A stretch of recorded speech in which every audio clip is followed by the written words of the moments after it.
20,000 హెక్టార్కి ఇచ్చాము. 2018 తిత్లీ వచ్చింది, మా జిల్లాలోనే రివైవ్ చేశారు సార్ మొత్తం ఎంటైర్ క్రాప్ అంతా. అందులో వరికి హెక్టార్కి 20,000 ఇచ్చాం.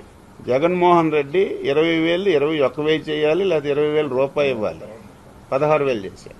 16,000 చేశారు, జస్ట్ అయిపోతుంది. మళ్ళీ మేము మొన్నను 25,000 చేశాం.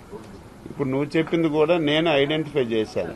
మనం ఎన్ని నీతి కబుర్లు చెప్పినా, ఎన్ని కార్డులు ఇస్తామన్నా బ్యాంకర్ సహకారం లేకపోతే జరగదు.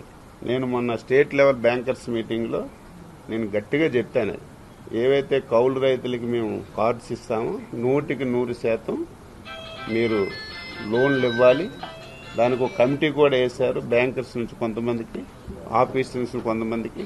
ఎప్పటికప్పుడు వీళ్ళు ఇంటరాక్ట్ అయ్యి 100% ఈసారి కౌలు రైతులకి మీరు లోన్లు ఇచ్చే కార్యక్రమం తప్పనిసరిగా చేస్తున్నాం. లోన్లే కాదు, ప్రభుత్వం నుంచి పరిహారం కూడా.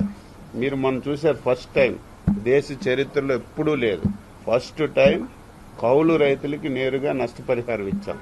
అది 60% ఇచ్చామా, 70% ఇచ్చామా, కొంతమందికి అందిందా అందలేదని కాదు, ఒక ప్రయత్నం చేసి ఫస్ట్ టైం కౌలు రైతులకి నేరుగా పరిహారం ఇచ్చినటువంటి ప్రభుత్వం ఎన్డీఏ ప్రభుత్వం.